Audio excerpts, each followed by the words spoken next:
¿Listos? Bien, vayan a ver en su Biblia, en Romanos 12, versículo 1. Romanos 12, 1. El tercer tema que vamos a tratar se titula El andar que agrada a Dios. ¿Cómo se llama? El andar que agrada a Dios. Anoche hablamos del andar como sabios, ¿sí? Que era necesario nacer de nuevo, porque aunque una persona quiera andar como es digno de Cristo, no va a poder si no ha nacido de nuevo. La clase de la primera que tuvimos, hablamos del andar digno, o sea que nuestro conocimiento de su voluntad tiene que ir a la par en un equilibrio con la vida, con la conducta. Ese es el andar digno. Y ahora vamos a hablar el andar que agrada a Dios. Y vamos a leer Romanos 12, 1 y 2. Romanos 12, 1 y 2. Dice así: así que, hermanos, noten que es dirigido a los hermanos, a los cristianos. Os ruego, hermanos, así que, hermano, os ruego, ahí está el ruego otra vez, por las misericordias de Dios, que presentéis vuestros cuerpos en sacrificio vivo, santo y agradable a Dios, que es ¿qué? Vuestro culto racional. No os conforméis a este siglo, sino que transformaos por medio de la renovación de vuestro entendimiento, para que comprobéis cuál sea la buena voluntad de Dios, agradable y perfecta. ¿Cuántos quieren hacer la voluntad de Dios agradable y perfecta? Bueno, aquí nos dice cómo y en qué consiste, ¿sí?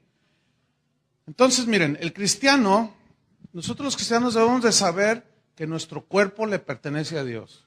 ¿Están de acuerdo? Nuestra alma, nuestro espíritu le pertenece a Dios.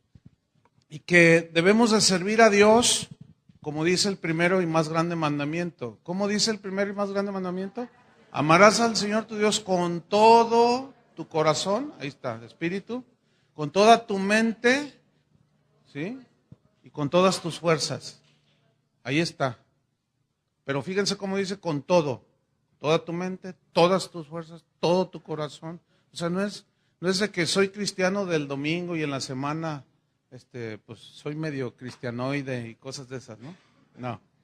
Con todo. Fíjense que los griegos tenían una filosofía que se conocía como el dualismo. ¿En qué consiste esa filosofía? Esta filosofía aseguraba que el alma del ser humano era buena, por esencia, ¿sí? O sea, esencialmente era buena. Pero esta filosofía decía que el cuerpo era malo en sí. Entonces ellos deducían por su filosofía que no importaba lo que se hiciera con el cuerpo.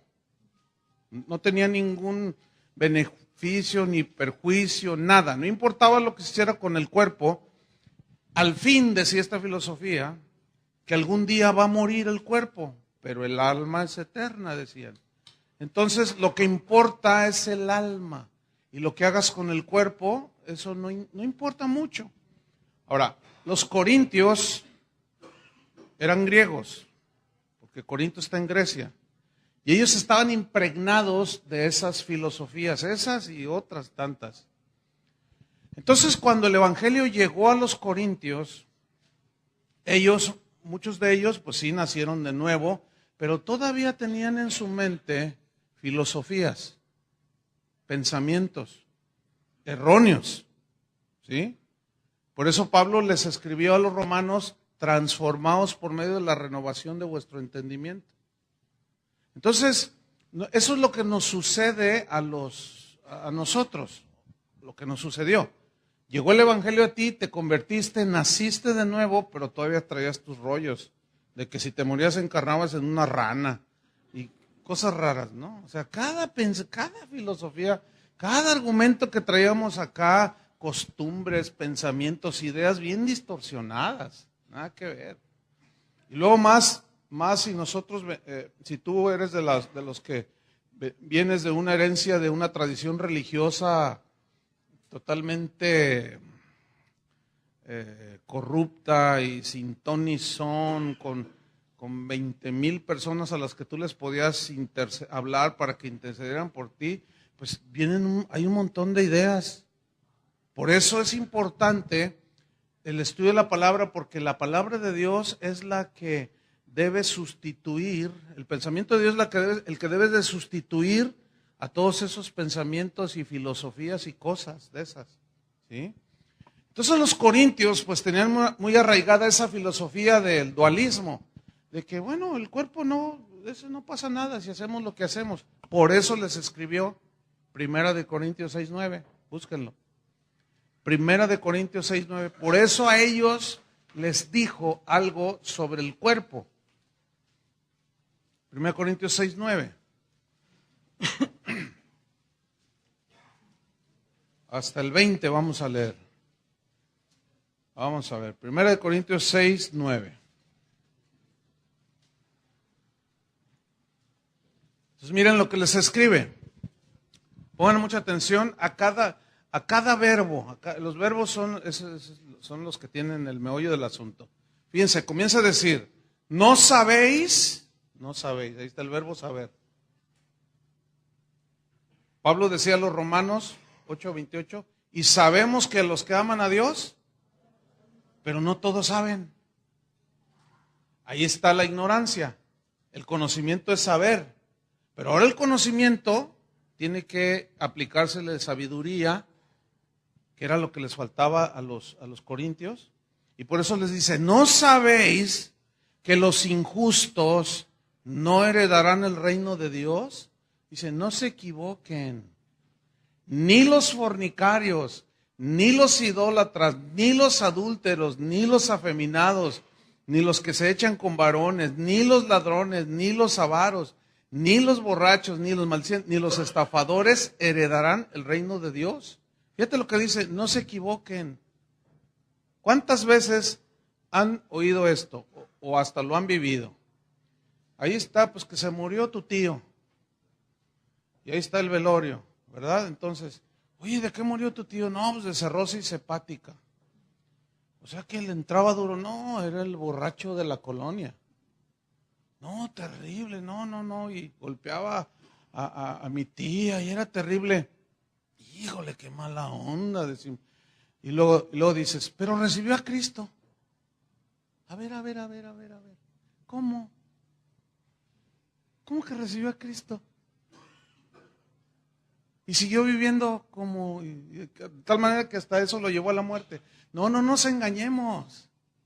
Esos se van al infierno. Suena duro. El otro día un hombre de la congregación que perdió a su esposa y en ese trance tan difícil, un hombre joven, le compartieron de Cristo y él aceptó a Cristo y ya tiene unos meses y el otro día me preguntó, oye pastor, yo quiero que me digas la verdad. ¿Mi esposa se fue al cielo o al infierno? Yo le dije, bueno, yo te voy a hacer otra pregunta. ¿Ella se arrepintió de sus pecados? ¿Nació de nuevo? ¿Conoció a Cristo? No, dice, ella era hasta atea. Yo le digo, no, pues se fue al infierno. Y le hizo así como le caló, ¿entiendes? Y dijo, bueno, gracias, y se fue. Pero posteriormente me dijo, ¿sabes qué, pastor? Gracias por decirme la verdad. Dice, porque el día del velorio, como ya andaba él queriendo entregarse a Cristo, pues, y como es un hombre rico, pues andaban 2, 3 buitres detrás de él, y le decía, no, tu esposa está con el Señor, no, engañándolos. ¿Y qué dice ahí? No erréis, no se equivoquen, ni los ladrones, ni los borrachos, ni los maldicientes, ni los estafadores heredarán el reino de Dios. Está claro, ¿no? Entonces no se equivoquen. Pues ¿cómo que murió de cirrosis hepática y hasta murió maldiciendo? Pero un día yo oré por él y recibió a Cristo. ¿Qué es eso? Confesó a Cristo. No, espérenme, es que le atribuyen poder de salvación a una oración. Repite conmigo esta oración. Eso ni bíblico es, hermanos. Soy medio raro, ¿verdad? Claro, porque están acostumbrados a llevar a la gente a los pies de Cristo sin hablarles del Evangelio. ¿Tú crees que Cristo murió? Sí. ¿Quieres entregar a Cristo tu vida? Sí. Repite conmigo esta oración. Yo reconozco mis pecados, yo me arrepiento y se va y sigue viviendo exactamente igual. Es estafador, borracho, adúltero, quién sabe cuántas cosas. Sigue la misma vida y se muere y luego, no, pues es que un día recibió a Cristo y se fue al cielo. No. No les gustó eso, ¿verdad? Porque a lo mejor algún familiar que se murió así, ustedes están creyendo que está allá y no está allá. Si murió así, es claro, ¿no? Se quedaron muy serios. Yo no sé qué estará pasando. Ahora fíjate el versículo 11, aquí está el punto, que da la razón a lo que estamos diciendo. Versículo 11, y esto dice, erais algunos, esto eran, que la lista que viene arriba, esto eran, pero luego a mí me llama la atención que dice algunos, no dice todos. ¿Por qué? Porque Pablo sabía que entre la multitud también había cizaña, o sea, gente que parece cristiana, pero no son. Por eso les habla a los hermanos, ¿sí? Dice, esto erais algunos, mas ya habéis sido, ¿qué? Lavados, ya habéis sido santificados, ya habéis sido justificados en el nombre del Señor Jesús y por el Espíritu de nuestro Dios. Todas las cosas me son lícitas, mas no todas convienen. Todas las cosas me son lícitas, mas yo no me dejaré dominar de ninguna. El vientre, las viandas para el vientre y el vientre para las viandas, pero tanto al uno como al otro las destruirá Dios. Pero el cuerpo no es para la fornicación. ¿Por qué les dijo esto? Porque ellos tenían esa filosofía del dualismo. No, pues lo que hagas con el cuerpo no pasa nada. Pero el cuerpo no es para la fornicación, sino para el Señor. Y el Señor para el cuerpo. O sea, somos el templo del Espíritu. Versículo 14. Y Dios que levantó al Señor, también a nosotros nos levantará con su poder. Fíjense cómo está haciendo el énfasis en el cuerpo. Que lo resucitará el Señor. Y que sí tiene importancia. Versículo 15. ¿No sabéis que vuestros cuerpos son miembros de Cristo? ¿No sabéis? Parecía como que ellos no lo sabían. ¿No sabéis que tu cuerpo es miembro de Cristo? Quitaré pues los miembros de Cristo y los haré miembros de una ramera. De ningún modo, dice. ¿Saben por qué les dice eso? Porque los cultos idolátricos de esos tiempos incluía prostitutas que servían en los templos. Y la prostitución era parte de la adoración. Fíjense que nomás que aberraciones. Dice, haré entonces yo mi cuerpo miembro de una ramera, de ningún modo, versículo 16. ¿O no sabéis que el que se une con una ramera es un cuerpo con ella? Porque dice, o sea, y cita el Génesis, los dos serán una sola carne. Pero el que se une al Señor, un espíritu es con él. Huid de la fornicación. Cualquier otro pecado que el hombre cometa está fuera del cuerpo, mas el que fornica contra su propio cuerpo peca. Vean cómo entonces está echando por tierra la filosofía del dualismo, de que no pasa nada. Versículo 19, ¿o ignoráis que vuestro cuerpo es qué? Templo del Espíritu Santo. Pregunta, ¿qué es tu cuerpo? O sea, es una analogía del Antiguo Testamento. ¿Quién habitaba en el templo? Dios, en el Antiguo Testamento. Pero ahora nosotros somos los templos. A veces decimos, vamos al templo, pero pues es un decir nada más, ¿verdad? Porque en realidad los templos somos nosotros. El Espíritu Santo, Dios, vive dentro de nosotros. Nuestro cuerpo es un templo. Entonces les dice, ¿o ignoráis que vuestro cuerpo es templo del Espíritu Santo, el cual, o sea, Dios está en vosotros? Fíjense, esa frase, está en, significa vive en vosotros. Dice, el cual, cuerpo, templo, tenéis de Dios y que no sois vuestros. Pregunta, ¿tu cuerpo es tuyo? ¿A quién le pertenece? Entonces, ¿dónde está lo que dicen las filosofías y cosas del mundo de que el hombre, la mujer que está embarazada, tiene derecho sobre su cuerpo? Y si decide matar o dejar vivir al bebé que trae dentro, bueno, eso es un derecho que la mujer tiene, dicen. Fíjate nada más alejadísimo de lo que enseña la palabra de Dios. Y te aseguro que la gran mayoría de esas mujeres, si les preguntas, ¿crees en Dios? Te van a decir, claro que sí.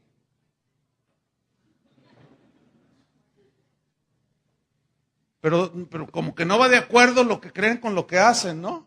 Y eso es lo que Pablo les está diciendo acá. Le dijo a los romanos, les dice a los corintios, le dijo a los efesios, tu conocimiento tiene que ser lo más pleno, lo más exacto para que tengas una conducta sana. ¿Sí? El cuerpo entonces, según la Biblia, es el templo del Espíritu Santo y es el instrumento por medio del cual Dios hace su obra. O sea, por ejemplo, Él dice que hermosos son los pies de los que llevan el Evangelio. ¿Sí? O sea, donde tú vas, tú llevas el mensaje y la palabra de Dios dice que hermosos son los pies de los que anuncian la paz. Jesús no despreció el cuerpo humano. Al contrario, tomó forma humana. ¿Sí? Vivió en un cuerpo humano y por medio de ese cuerpo humano obró. Su sangre que corría por ese cuerpo humano era sangre sin contaminación de pecado, que es la sangre que nos limpia de todos nuestros pecados. ¿Cuántos dicen gracias? Gracias, Señor. Ahora fíjate, volvamos a Romanos 12:1. Vemos pues que la Biblia le da una importancia al cuerpo. Y pongan atención para que vean por dónde va el enfoque. Romanos 12:1 de nuevo. Dice así, así que hermanos, hijos de Dios, os ruego por las misericordias de Dios. Es decir, la misericordia de Dios fue la que operó cuando Dios nos miró la condición en la que estábamos y envió a su Hijo. ¿Sí? Entonces dice, yo les ruego por las misericordias de Dios, acuérdense que Dios tuvo misericordia de ustedes y envió a su Hijo. ¿Para qué? ¿Y por qué deben de recordar las misericordias de Dios? Dice, que presentéis vuestros ¿qué? Cuerpos. En sacrificio vivo. ¿Por qué sacrificio vivo? Porque los sacrificios del Antiguo Testamento eran animales muertos que sacrificaban allí. Y el sacrificio vivo habla de una vida dedicada a Dios. Ese es el sacrificio vivo. Pero no solo en la iglesia o cuando nos reunimos, sino donde quiera que estamos. Entonces dice, yo les ruego por las misericordias de Dios que presenten sus cuerpos en sacrificio vivo. Y lo dice santo, o sea, puro, apartados para Dios. No se les olvide que están en el mundo, pero no son del mundo. No se les olvide. Acuérdense que Jesús dijo, ustedes están en el mundo, pero no son del mundo. Y la Biblia se refiere a los creyentes como santos. Y santo quiere decir apartado para Dios. Entonces dice, ustedes presenten sus cuerpos, y ahí echa por tierra todas esas filosofías, en sacrificio vivo, santo, pero luego añade otra palabra, agradable a Dios. Pero luego dice, que es, ¿qué? Vuestro culto racional. Vamos a estudiar ese culto racional. La palabra culto viene de un término griego, letreia, esa es la palabra, y habla de algo que se hace voluntariamente, no obligado. Es algo que se hace voluntario. Es algo que significa servir, pero es un servicio voluntario totalmente. No manipulado, no coaccionado, sino es un servicio voluntario. Por ejemplo, la Biblia dice, cada uno dé como ¿qué? Propuso en su corazón. Lo que propuso en su corazón. No con tristeza ni porque tiene que hacerlo, porque Dios ama ¿a quién? Entonces noten, otra vez está hablando, porque dar a Dios es parte de nuestro servicio, pero debe ser voluntario también. No tiene que ser manipulado. Cada uno dé como propuso en su corazón. Entonces, ¿cómo está eso de que aquí hay 20 personas que van a dar 10,000 Y si no pasan y traen los cheques o el dinero, Dios me está mostrando quiénes son y los va a avergonzar si no pasan. ¿Qué es eso? Manipulación. ¿Sí? Entonces no falta el ingenuo que cae en la trampa. Dice, y los tiene debajo del colchón. Si no los trae ahora, trae la chequera, tráigalos el próximo domingo. El próximo domingo aquí nos vemos. Y luego ya se parece. A ver, los de 10,000, pásenle aquí. Porque si no los sacas debajo del colchón, se va a quemar tu casa con todo y tus 10,000. ¿Qué prefieres?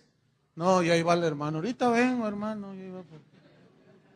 Entonces ya no es como propuso en su corazón usted, sino por el manipulador que está ahí arriba, diciéndole cosas.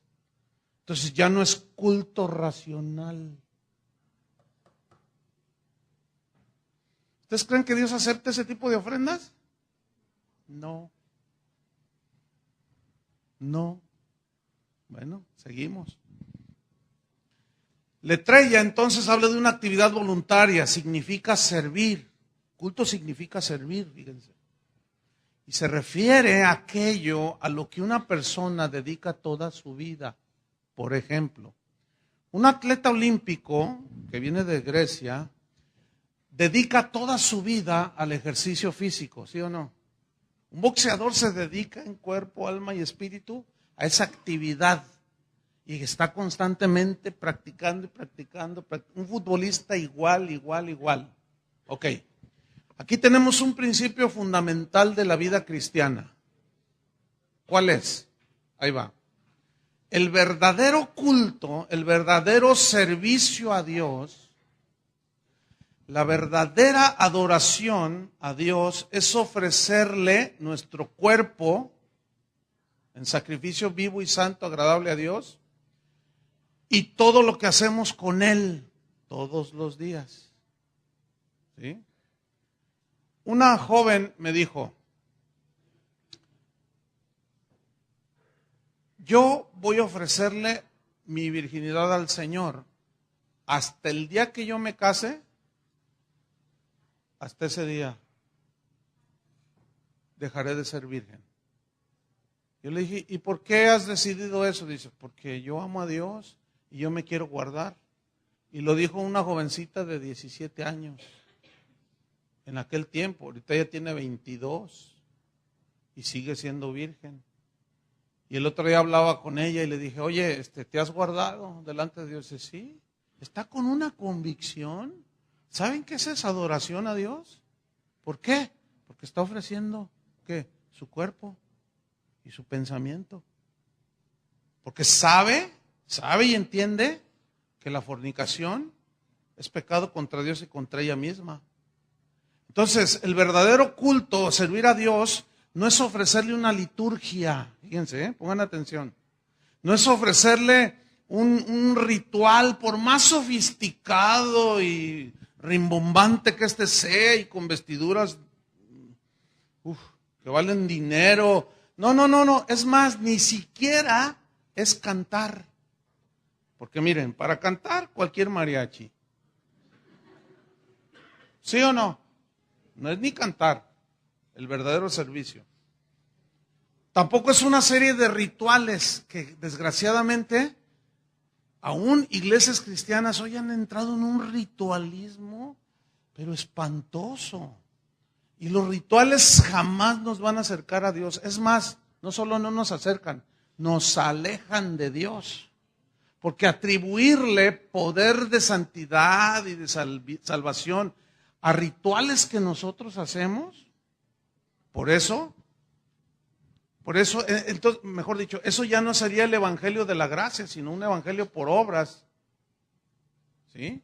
Es decir, ahora las mujeres se van a vestir de este modo y los hombres de este modo, y las mujeres se sientan de este lado y los hombres de este lado, y empiezan la serie de normas humanas, ¿entienden? Y el ritual, ¿verdad? Acá arriba, de lo que se dice, de lo que se hace, y estamos sirviendo a Dios, estamos dando culto a Dios. ¿Saben una cosa, hermanos? Nada que ver. No, eso no es. Es muchísimo más que cualquier ritual. ¿Se acuerdan de Jesús cuando tuvo un encuentro ahí en Juan 4? No tienen que buscarlo, es una historia muy conocida, de Jesús y la samaritana. ¿Se acuerdan?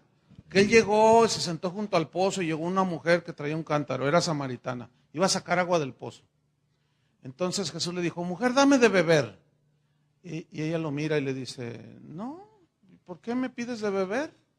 Dice, judíos y samaritanos no se tratan entre sí, tenían pleito de antaño.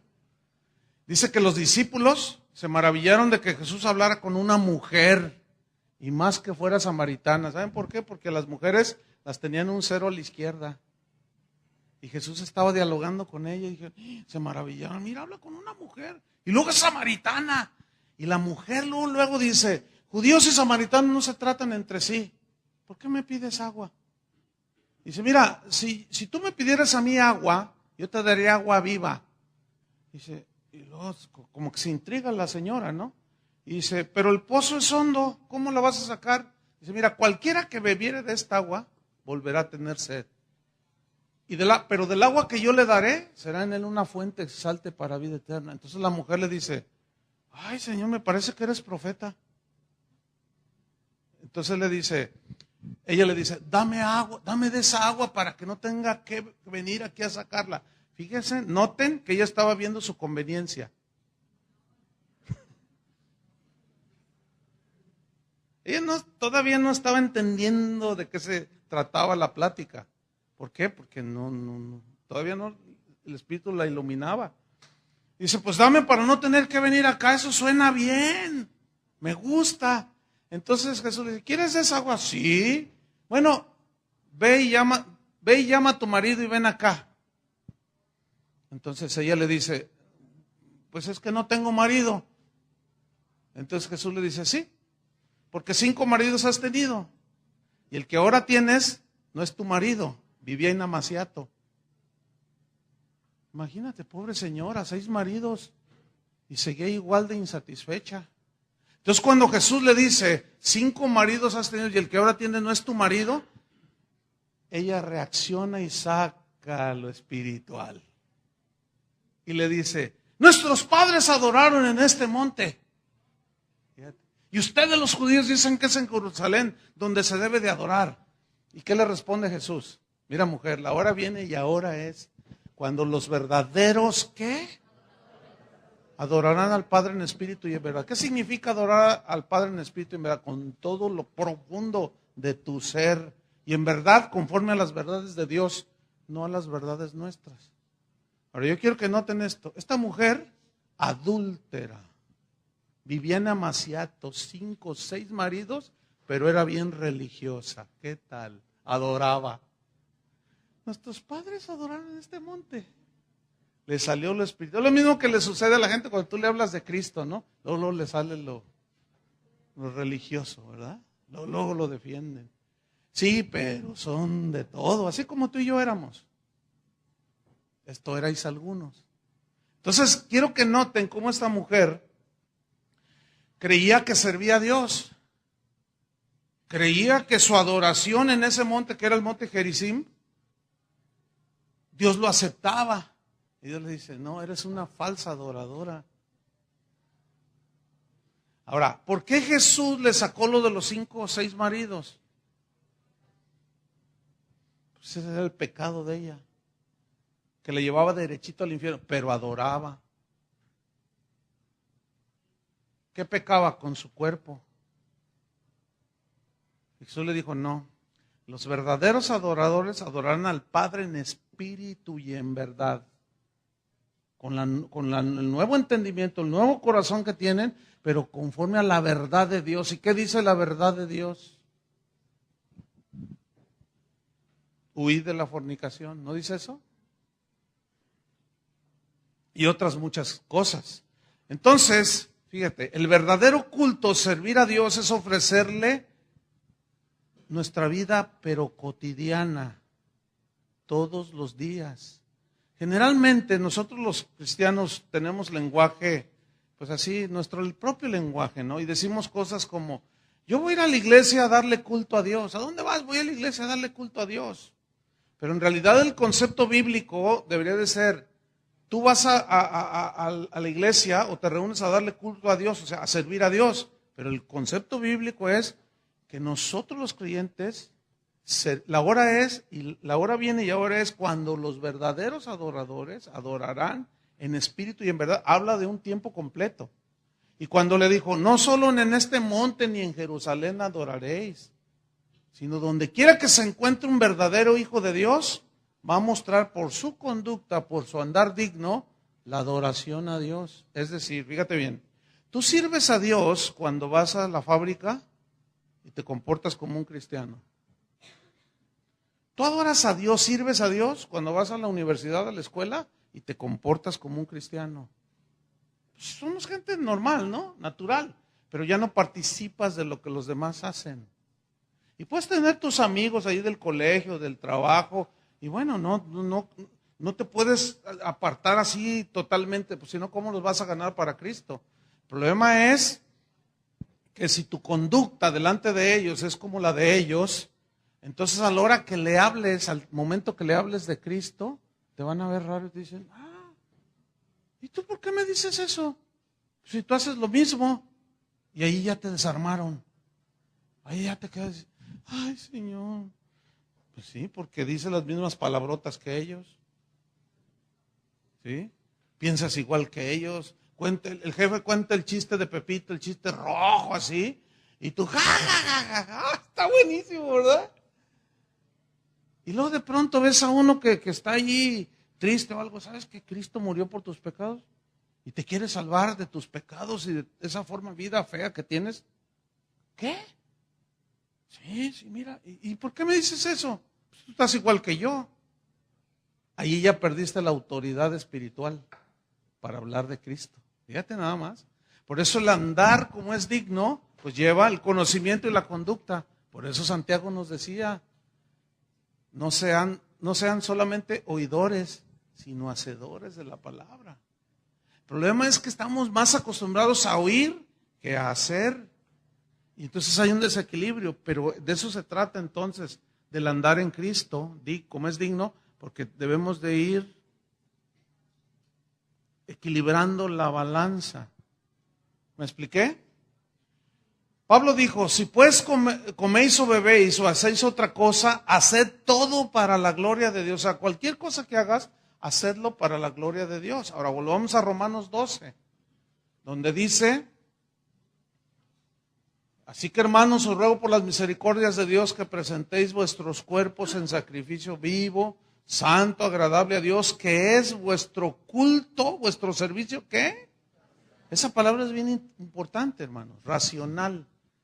Esta palabra racional, fíjense qué interesante, viene de un término griego. La palabra griega que se traduce por racional es la palabra lógicos, con K. Ahora, ¿se les hace familiar esa palabra? Sí.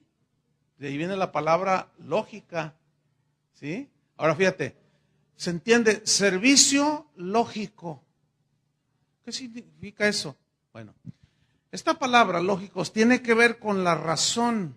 Ahora, ¿cuál razón? ¿Con la nuestra? No, escuchen bien. Con lo razonable, o sea, con la razón de Dios expresada en las Escrituras. O sea, mi vida, más que cantar, es una adoración a Dios que es expresada por medio de lo que vivimos todos los días. No solo se limita al cantar. Entonces, mi servicio a Dios tiene que ver con lo razonable en cuanto a Dios, lo que Dios dice y espera de mí como su hijo. Espero me haya explicado. Es decir, nuestra adoración y servicio a Dios tiene que ser por lógica, de acuerdo a lo que Dios es y de acuerdo a lo que demanda de nosotros. Por lógica, ¿no? Por lógica, ¿qué hace un soldado? Por lógica, ¿qué hace un futbolista? Por lógica, ¿qué hace un médico? Por lógica, ¿qué tiene que hacer un cristiano? Ahora sí ya entendieron. ¿Sí? Cuando tú vienes a la iglesia, o mejor dicho, mira, te lo voy a plantear de esta manera también. Si a ti te invitan a una conferencia sobre nutrición y bueno, te inscribes y todo, y llegas ahí al salón en el Hotel X, y tú eres nutrióloga o médico, qué sé yo. Entonces a ti se te anunció una conferencia sobre nutrición, con los descubrimientos últimos de X cosa. Entonces tú te sientas ahí, pregunta, ¿qué esperas escuchar? Por lógica, ¿qué esperas escuchar? Un discurso sobre nutrición. ¿Sí o no? Ok. Si tú te inscribes a un curso de, ¿qué pondremos? Tú eres entrenador de fútbol y va a haber una clínica y viene el entrenador del Barcelona. Y tú dices, oh, pues eso es bueno, ¿no? Entonces, pues tú te inscribes, tú eres entrenador, quieres aprender más y te inscribes, te sientas allí y ¿qué esperas escuchar del entrenador? Bueno, por lógica, esperas que te hable de estrategias futbolísticas. Ok, escuchen bien. Si tú eres cristiano y vas a la iglesia, por lógica, ¿qué esperas escuchar? ¿Ven qué fácil es? Por lógica, si tú le dices a una persona, te invito a la iglesia, y le empiezas a hablar de que te invito a la iglesia, por lógica esa persona entiende que va a ir a una congregación a escuchar hablar de Jesucristo, porque dice que es cristiano y la iglesia se llama cristiana. Y luego llegan y se sientan ahí y empiezan a oír que Ogmandino dijo, y como dijo quién sabe quién, y una sarta de frases célebres, y la Biblia y Cristo, absolutamente o casi nada. Vean lo ilógico de muchas congregaciones, de muchos cristianos. Entonces, aquí el énfasis de Pablo es que tu servicio a Dios, que tiene que ver con tu conducta, sea racional, o sea, lógico, de acuerdo a lo que dices que eres. Eso es lo que tienes que vivir. Tu culto tiene que ser así racional. Luego en el versículo Romanos 12:2, Romanos 12:2, ahí Pablo sigue dando la instrucción. Y dice, no os conforméis, ¿a qué? A este siglo. Ok, aquí vamos a estudiar dos cosas. Una es la palabra conformar. ¿Qué significa conformarse? Significa amoldarse. Significa adherirse a un esquema, a una idea, a algún concepto que alguien tiene de algo, ¿sí? Sobre alguna cosa, un amoldarse a un esquema de comportamiento. Ahora, fíjate lo que dice, no se amolden a este siglo. Tú conoces un molde para gelatinas, ¿no? Sí conoces un molde, sobre todo las señoras, ¿sí? Bueno, ahí está el molde con la cara del Chavo del 8. Entonces tú preparas la gelatina y simplemente derramas el líquido ahí, ¿cierto? Y el líquido solo toma la forma del molde. O sea que es bien fácil amoldarse. Y fíjese en la instrucción. Primero está diciendo en el versículo 1 sobre el andar digno como un cristiano. Dice que presentemos nuestros cuerpos en sacrificio vivo, santo, agradable a Dios, que es nuestro culto, nuestro servir, de acuerdo a los mandamientos de Dios. Y luego viene la advertencia, no se conformen, no se amolden a este siglo. Aquí la palabra siglo significa a los patrones de conducta del mundo, al estilo de vida de la gente del mundo. Eso es lo que significa. En otras palabras, Pablo está diciendo, miren, no se amolden a los esquemas cambiantes del mundo. No traten de estar siempre a tono con las modas de este mundo. Los esquemas del mundo cambian constantemente. Cambian las modas, ¿sí o no? Así son las modas. Y los mismos que controlan todo eso manipulan a la gente. Y le van metiendo esquemas donde, todavía traes esos zapatos, ya no son de moda. Te dicen, andas atrás de la moda. Entonces, Siempre andamos queriéndonos amoldar a la corriente de la moda, del pensamiento, de cómo se comporta la gente en la escuela, en el trabajo. Y por eso Pablo dice, no, ustedes no. Ustedes ya no pueden amoldarse, ¿sí? Conforme a los esquemas de este mundo. Ya no. ¿Por qué? Porque estos esquemas cambian constantemente y ustedes están en el mundo, pero ya no son del mundo. Y el mundo ya no debe manipularlos a ustedes. En sus costumbres de vida, en sus costumbres de cómo hacen las cosas, cómo lo dicen, cómo hablan. Jesús dijo, el cielo y la tierra pasarán, pero mi palabra no pasará. ¿Qué significa? Que su palabra permanece. Nunca se altera, nunca disminuye. Siempre es, la palabra de Dios es. ¿Entiende? Y así como tenía efectividad el mandamiento en los tiempos de Pablo, tiene la misma vigencia para nuestro tiempo. Ahora bien, conforme a lo que hemos estudiado, ¿dónde quedan aquellos cristianos, aquellas iglesias que hablan de amoldarse a los cambios del mundo para ir a la par del mundo? A ver, ¿dónde está eso? Hay que vestirnos de darquetos para ganar a los darquetos.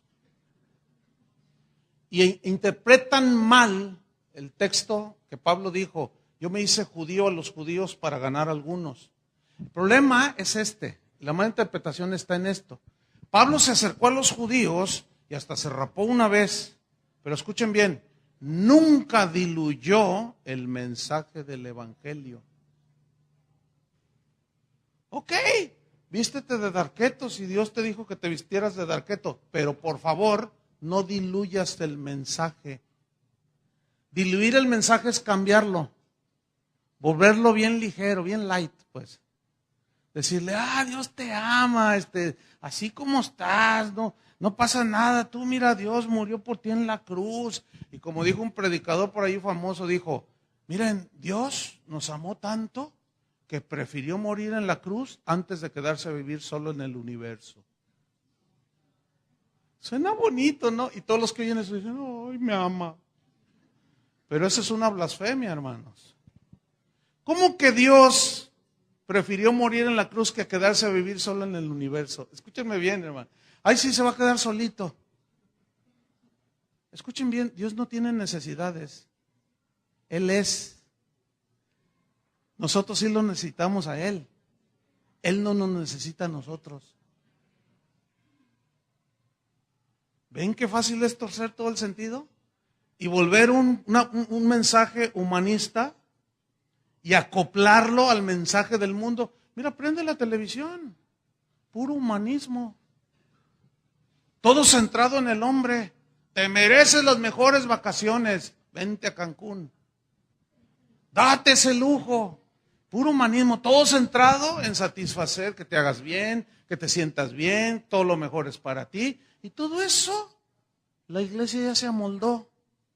Todos esos mensajes de la prosperidad y de la confesión positiva, todo eso es amoldarse a la corriente del mundo. Fíjate nada más. Porque Dios dice lo contrario. Entonces, como hemos venido repitiendo, alguien tiene que estar equivocado. ¿Quién estará equivocado?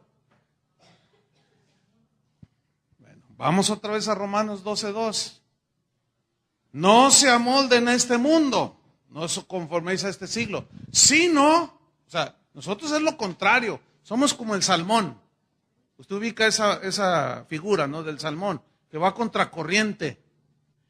Va contracorriente y a veces viene impetuosa la corriente, pero hay algo en su naturaleza que le dice al salmón que tiene que llegar hasta la meta. Y va sorteando las rocas. ¿Se han visto en los documentales cómo los salmones van? Sí, contra la corriente y con un esfuerzo, porque allá es su lugar. Ahora, ¿quién les puso ese chip dentro de ellos? Pues Dios, esa es la naturaleza del salmón, ir en contra de la corriente. No es un bagre, no es una tortuga, no somos ni bagres ni tortugas, somos salmones que vamos en contra de la corriente de este mundo. Entonces dice, no se conformen en este siglo, sino, dice, transformaos por medio de la renovación de vuestro entendimiento, para que comprobéis cuál sea la buena voluntad de Dios, agradable y perfecta. Vamos a estudiar esta parte. Dice aquí, dice la palabra que usa Pablo aquí, transformaos, o sea, no se amolden, sino transfórmense. Es una palabra, metamorfo, que significa cambiar a otra forma, cambiar a otra apariencia. Pero el término aquí habla de un cambio interno. Es un cambio interno. En tu corazón, en tu espíritu, pero en tu mente sobre todo.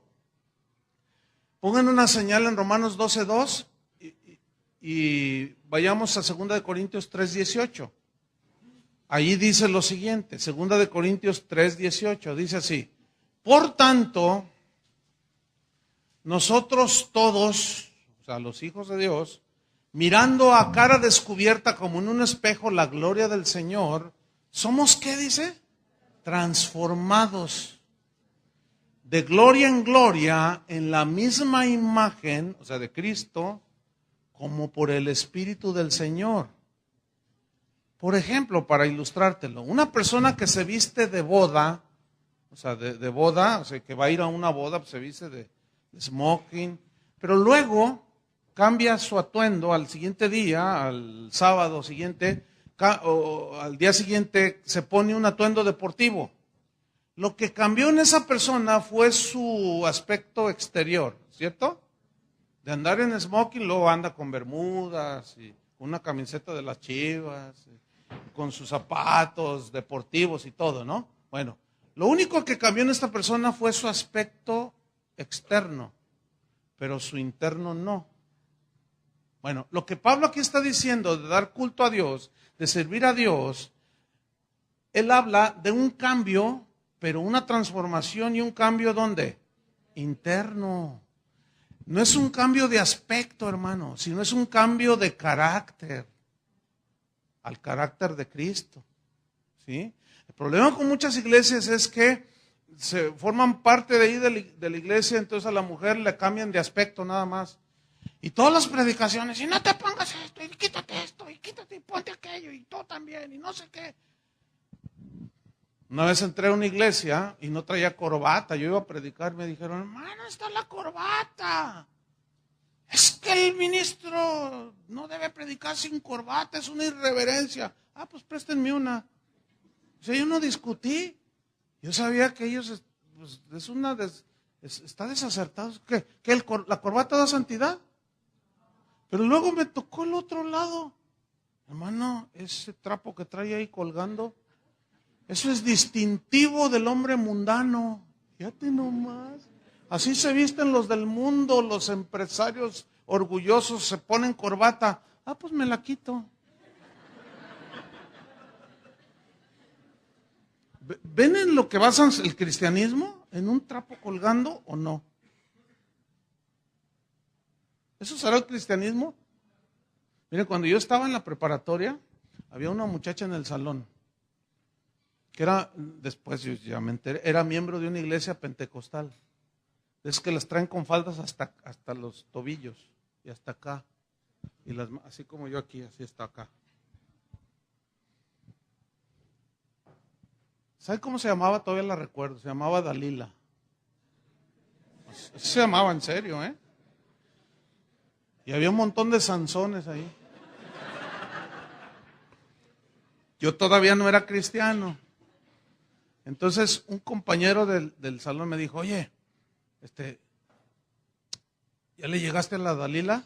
Le digo, no, yo tengo mi novia. Y yo no era cristiano. Me dijo, no, es que Dalila hace jalón con todos. Fíjate nomás. Yo dije, no. Dice, no, dice, aquí ya casi con todos los del salón, dijo. Era miembro de una iglesia pentecostal y se acostaba con medio salón de la escuela. Pero andaba vestida santamente. ¿Se dan cuenta de lo ridículo? ¿Ustedes creen que a eso se refiere la Biblia? Nada que ver. Claro, la mujer cristiana debe vestir con modestia. ¿Sí o no? Y con prudencia. El diablo me aventó.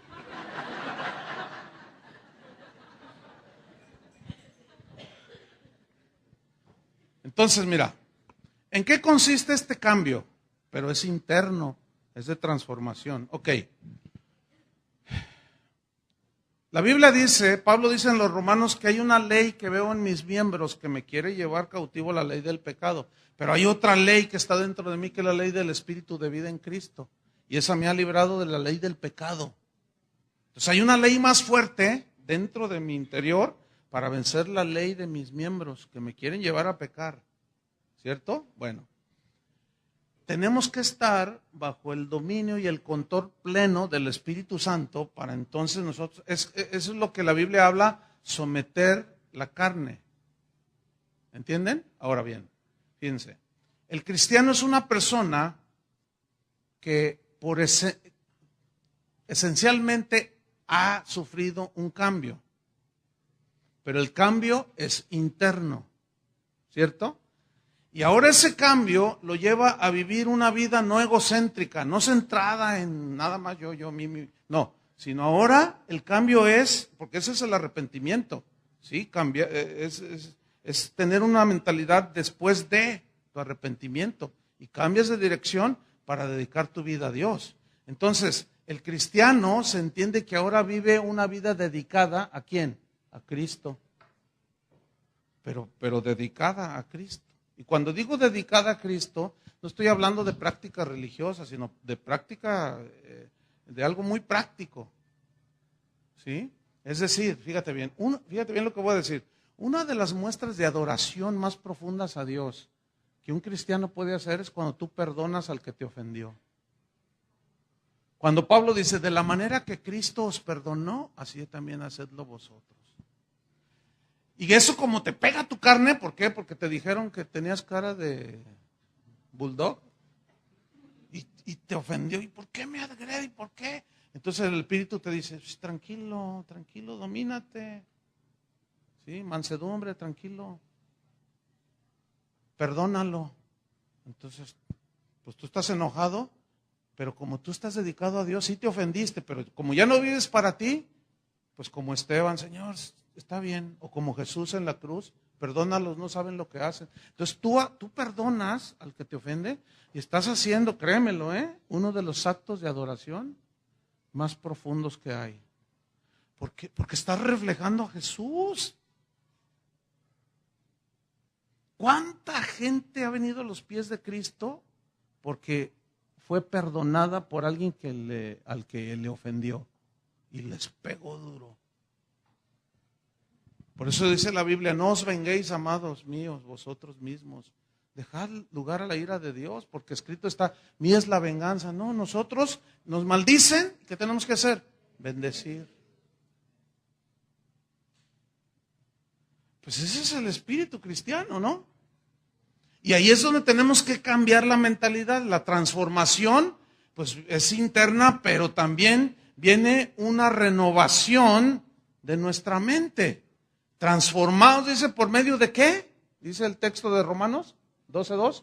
Por medio, transformados. O sea, esa transformación es interna, pero también tiene que ver, ¿es por medio de qué también? De la renovación de nuestra mente. Ahora, ¿qué significa renovación?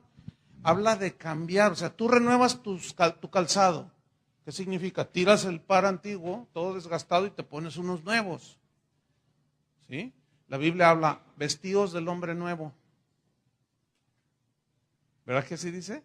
O sea, ya tiraste las ropas del hombre viejo, pecaminoso y así malvado y mal hablado y de todo. Y ahora traes una nueva vestidura, pero para hacer todo eso, se requiere una renovación. ¿En dónde? En la mente, hermanos. ¿Cómo es eso? La palabra que se usa para renovación es una palabra que habla de que debe de haber un ajuste en nuestros pensamientos. ¿Sí? Nuestros pensamientos acerca de nuestra vida espiritual, un ajuste de nuestros pensamientos en cuanto a Dios. Por ejemplo, miren, ¿cuántos creen que Dios es amor? Yo también creo que Dios es amor, pero seguramente han oído predicadores que dicen que Dios no castiga. ¿Han oído? Pregunta, ¿Dios castiga sí o no? Ese predicador o ese pastor tiene que renovar su mente, porque ese pensamiento no es verdadero. Dios al que ama disciplina y azota al que recibe por hijo. A ver, bórrenlo de la Biblia. Entonces, Dios es amor, pero la disciplina es una manifestación de su amor. Ahí ya renovaste tu pensamiento. Entonces, no desmayes cuando vieres la disciplina del Señor. Porque el Señor al que ama disciplina y azota a todo el que recibe por hijo. Al presente la disciplina no parece ser causa de gozo, sino de tristeza, pero después da frutos apacibles de justicia.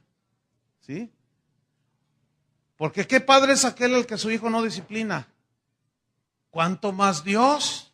Pero si se os deja sin disciplina, de la cual todos han sido participantes, y si no hay disciplina, entonces sois bastardos. ¿Qué es un bastardo? Un hijo ilegítimo, que no es hijo. Y ahí es donde se responde a las dudas y a las preguntas de algunos cristianos que al no tener el suficiente conocimiento, dicen, oye, pues dicen que este predicador y que hace esto y lo otro, pero mira, pues no le pasa nada y sigue haciendo milagros. Y ¿sabes por qué no le pasa nada? Porque no es hijo de Dios. Porque si fuera hijo de Dios, Dios al que ama, ¿qué? Pregunta, ¿tú has sentido la disciplina de Dios? Gózate porque eres su hijo. Y si no, piénsatela bien. Porque tú eres de los que hace y deshace y que no sé qué, y haces todo lo que te da tu gana. Y lo dices, ya ves, no.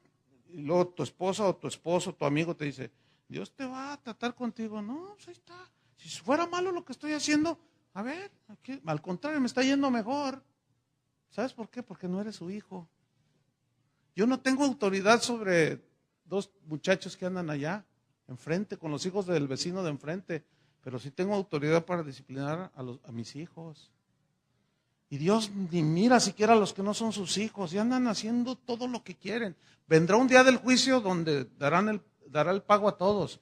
Pero si tú eres su hijo, no te va a chiquear, decimos nosotros, ¿no? A consentir, porque Dios no mal consiente, no mal educa. Entonces, si eres su hijo, cuando mi hijo estaba creciendo, pues sabía que cuando se portaba mal había. Y una vez supo que se portó mal. Oye, hijo, tú dices, sí, y hasta se puso. Le dice, me dolió. Le digo, claro, te tiene que doler. La disciplina duele, ¿no? Dios disciplinó a David porque era su hijo. Y a Saúl no era su hijo. ¿Cuántos son hijos de Dios? Pues pónganse de modo.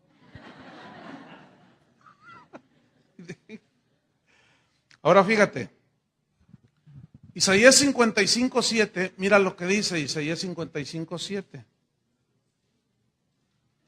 Porque solamente renovando, o sea, cambiando los pensamientos de Dios por los nuestros, es que sufrimos esa transformación. Isaías 55:7.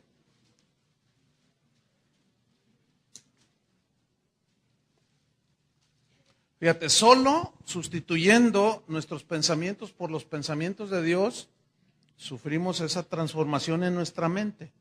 Ahí va, Isaías 55:7. Dice, deje el impío su camino y el hombre inicuo sus pensamientos y vuélvase a Jehová, el cual tendrá de él misericordia. Aquí está hablando del arrepentimiento y todo, ¿sí? Y al Dios nuestro, el cual será, ¿qué? Amplio. Fíjate la seguridad de que cuando una persona se arrepiente, Dios lo perdona. Esto es maravilloso, ¿no? Ahora fíjate el versículo 8. Porque mis pensamientos no son vuestros pensamientos, ni vuestros caminos son mis caminos, dijo Jehová. Como son más altos los cielos que la tierra, así son mis caminos, más altos que vuestros caminos, y mis pensamientos, ¿cómo son? Más altos que vuestros pensamientos. Entonces, escuchen esto, Dios jamás se va a rebajar al nivel de nuestros pensamientos. Nosotros somos los que tenemos que elevarnos al nivel de sus pensamientos para poder tener esa transformación en nuestra mente. Por ejemplo, Dios dice que Él es un Dios de justicia, que Él es justo y que da el pago justo a todos. Ok, pero otros dicen que como Dios es amor, pues no te va a hacer nada. Ok, ¿qué vamos a hacer? ¿A creer lo que dice Dios de Él mismo o a creer lo que otro dice o lo que yo mismo pienso?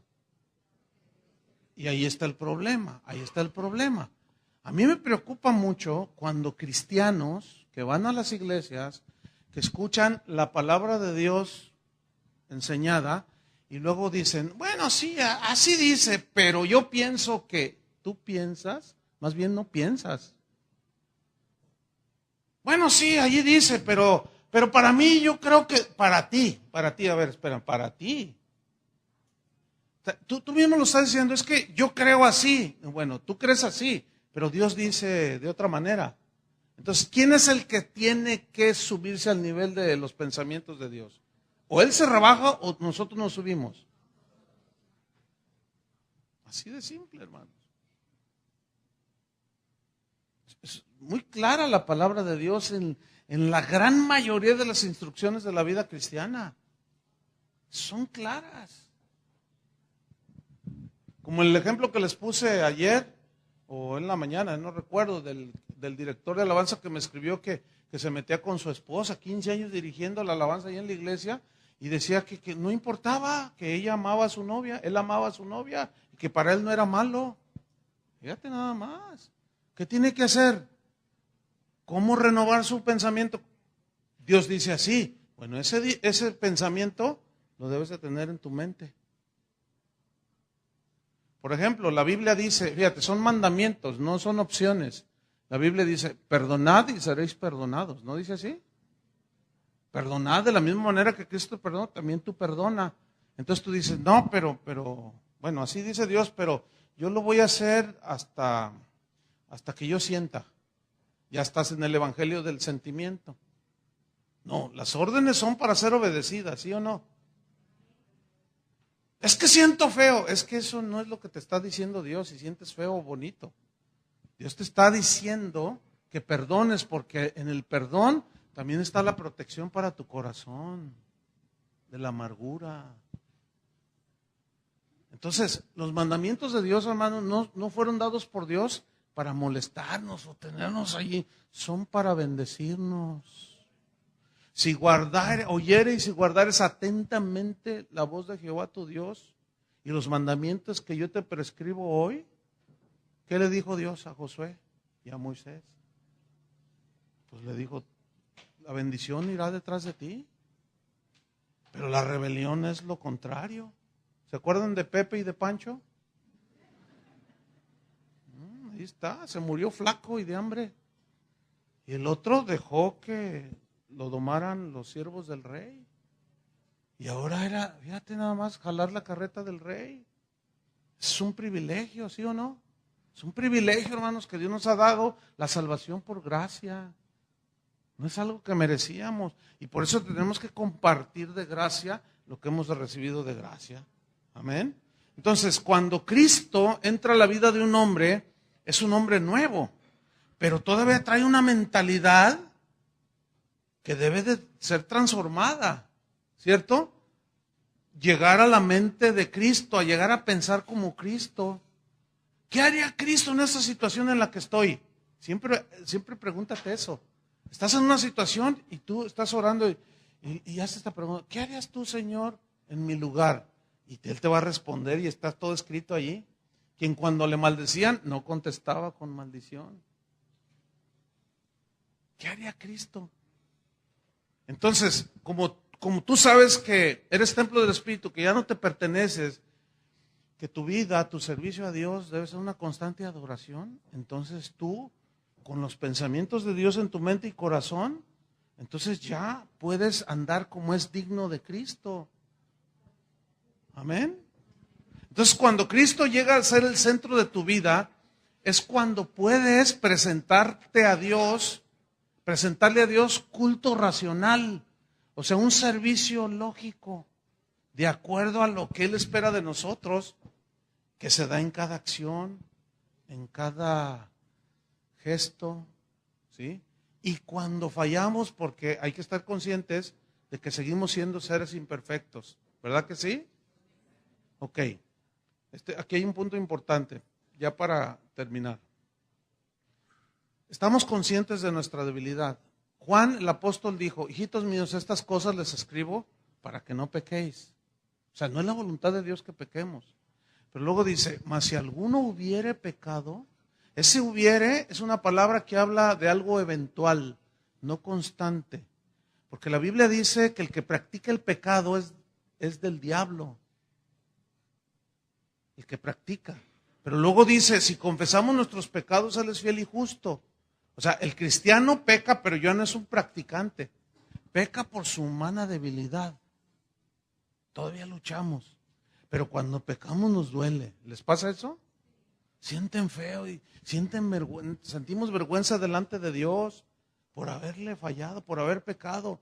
Entonces es cuando dice: si confesamos nuestros pecados, Él es fiel y justo para perdonarnos y limpiarnos de toda maldad. Esa es la provisión que Dios dejó para contrarrestar nuestra humana debilidad. Pero ya no practicamos el pecado. ¿Sí entienden la diferencia, verdad? Eso es muy importante. ¿Por qué? Porque en el trayecto a que Cristo venga, en el trayecto en esta vida de la cual somos extranjeros y peregrinos, en tanto Cristo venga, seguiremos con las luchas, hermanos. De eso les voy a hablar en la noche, el andar en el Espíritu. Pero vamos a seguir con las luchas. Yo todavía sigo luchando con el enojo, con el orgullo. O sea, son cosas que están latentes en nuestros miembros.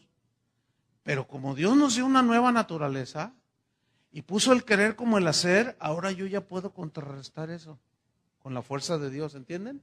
Y la sujeto, y la someto, y la llevo cautivo al pensamiento de Cristo. ¿Entienden? ¿Cómo? ¿En base a qué? Miren, a mí me dieron un consejo que me ha ayudado mucho, uno de mis maestros de la Biblia. Me dijo: mira, Chuy, cuando tú detectes una debilidad en ti, cualquiera que ésta sea, puede ser envidia, puede ser celos, cualquier debilidad. Dice: mira, la detectas, así como Pablo detectó en él que había orgullo. Y dijo: y para que las revelaciones no me enaltecieran sobremanera, me fue dado un aguijón, un mensajero de Satanás que me abofeté. Y cayó postrado, por lo cual he rogado 3 veces al Señor que lo quite de mí, y me ha dicho no, 3 veces, y me dijo: bástate mi gracia. Entonces, está bien, me basta tu gracia.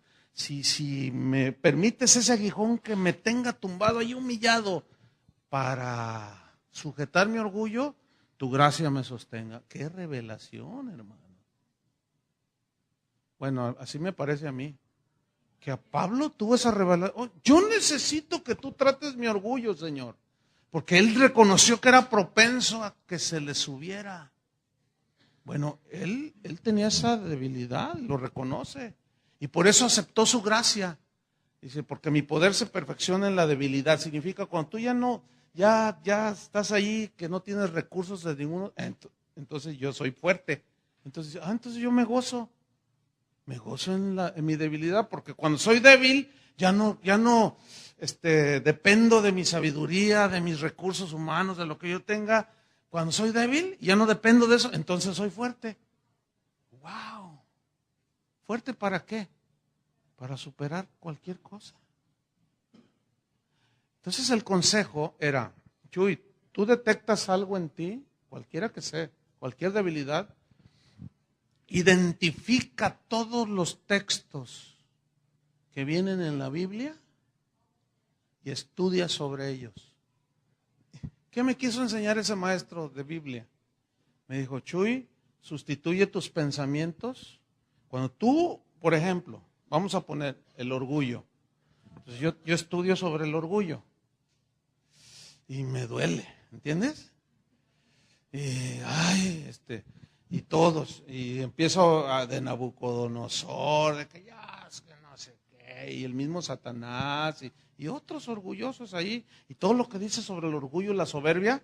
Entonces yo lo estoy estudiando, y me profundizo, y encuentro el significado, así, profundo, exacto, y ¡pum!, me está pegando. ¿Sabes qué es eso? Clavar tu carne en la cruz. ¿Por qué? Porque Dios te está dando luz a través de su palabra y te dice, eso es lo que tienes que hacer. Entonces tú reconoces que eres orgulloso y soberbio y te humillas. ¿Qué pasó allí? Prevaleció los pensamientos de Dios.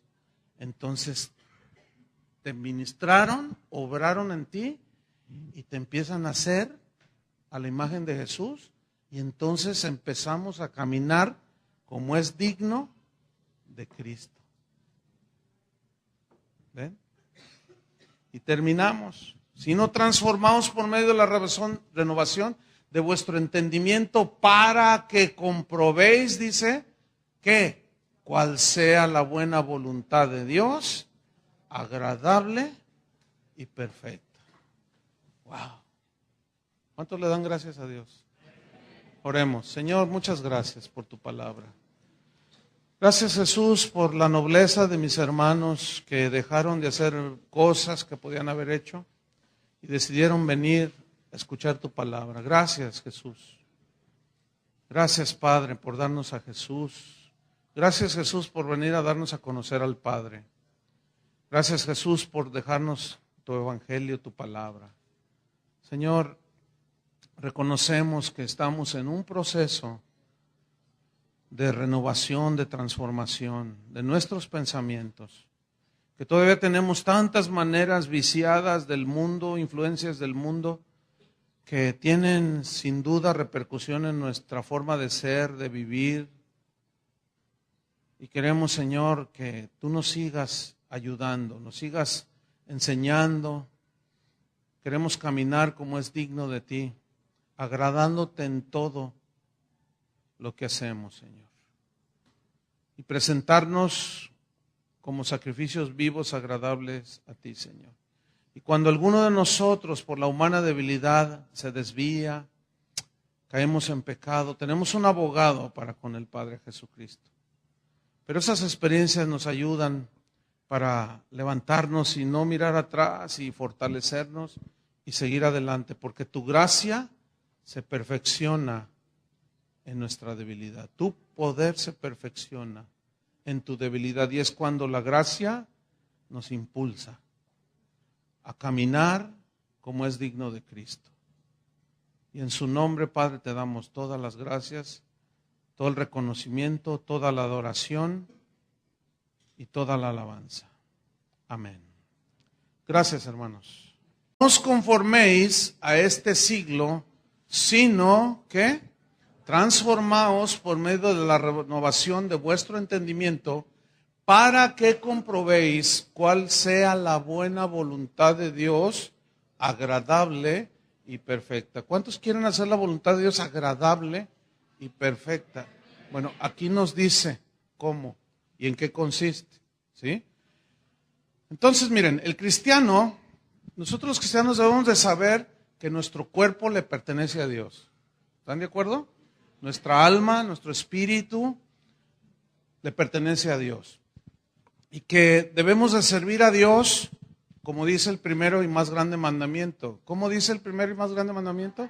Amarás al Señor tu Dios con todo tu corazón, ahí está, espíritu, con toda tu mente, ¿sí?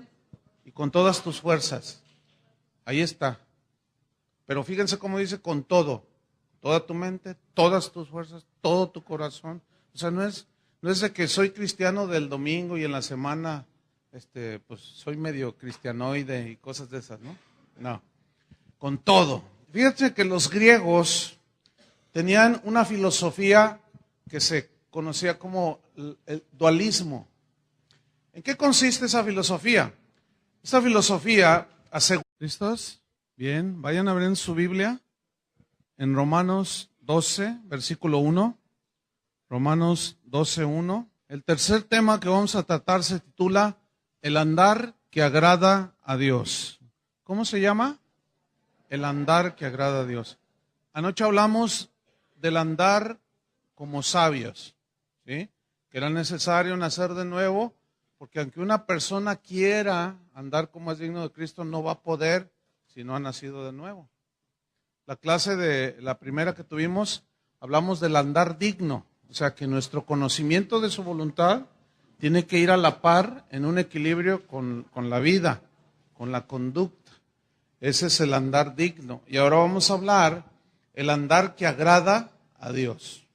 Y vamos a leer Romanos 12:1 y 2. Romanos 12:1 y 2. Dice así: así que, hermanos, noten que es dirigido a los hermanos, a los cristianos. Os ruego, hermanos, así que, hermano, os ruego, ahí está el ruego otra vez, por las misericordias de Dios, que presentéis vuestros cuerpos en sacrificio vivo, santo y agradable a Dios, que es ¿qué? Vuestro culto racional. No, llegó el evangelio a ti, te convertiste, naciste de nuevo, pero todavía traías tus rollos, de que si te morías encarnabas en una rana, y cosas raras, ¿no? O sea, cada filosofía, cada argumento que traíamos acá, costumbres, pensamientos, ideas bien distorsionadas, nada que ver. Y luego más si nosotros, si tú eres de los que vienes de una herencia, de una tradición religiosa totalmente corrupta y sin ton ni son, con 20,000 personas a las que tú les podías hablar para que intercedieran por ti, pues hay un montón de ideas. Por eso es importante el estudio de la palabra, porque la palabra de Dios es la que debe sustituir, el pensamiento de Dios es el que debe de sustituir a todos esos pensamientos y filosofías y cosas de esas, ¿sí? Entonces los corintios pues tenían muy arraigada esa filosofía del dualismo, de que bueno, el cuerpo eso no pasa nada si hacemos lo que hacemos. Por eso les escribió Primera de Corintios 6:9, búsquenlo. Primera de Corintios 6:9, por eso a ellos les dijo algo sobre el cuerpo. 1 Corintios 6:9. Hasta el 20 vamos a leer. Vamos a ver. 1 Corintios 6:9. Entonces miren lo que les escribe. Pongan mucha atención a cada verbo. Los verbos son los que tienen el meollo del asunto. Fíjense, comienza a decir, no sabéis, ahí está el verbo saber.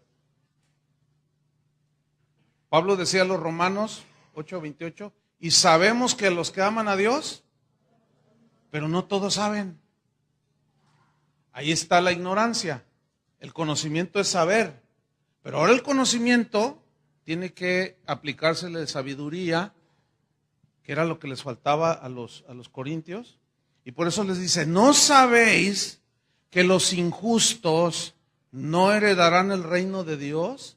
Dice, no se equivoquen, ni los fornicarios, ni los idólatras, ni los adúlteros, ni los afeminados, ni los que se echan con varones, ni los ladrones, ni los avaros, ni los borrachos, ni los maldicientes, ni los estafadores heredarán el reino de Dios. Fíjate lo que dice, no se equivoquen. ¿Cuántas veces han oído esto o hasta lo han vivido? Ahí está, pues que se murió tu tío. Y ahí está, juraba que el alma del ser humano era buena, por esencia, ¿sí? O sea, esencialmente era buena. Pero esta filosofía decía que el cuerpo era malo en sí. Entonces ellos deducían por su filosofía que no importaba lo que se hiciera con el cuerpo, no tenía ningún beneficio ni perjuicio, nada, no importaba lo que se hiciera con el cuerpo. Al fin, decía esta filosofía, que algún día va a morir el cuerpo, pero el alma es eterna, decían. Entonces lo que importa es el alma, y lo que hagas con el cuerpo eso no importa mucho. Ahora, los corintios eran griegos, porque Corinto está en Grecia, y ellos estaban impregnados de esas filosofías, esas y otras tantas. Entonces, cuando el evangelio llegó a los corintios, muchos de ellos, pues sí, nacieron de nuevo, pero todavía tenían en su mente filosofías, pensamientos erróneos, ¿sí? Por eso Pablo les escribió a los romanos: transformados por medio de la renovación de vuestro entendimiento. Entonces, eso es lo que nos sucede a nosotros, lo que nos sucedió.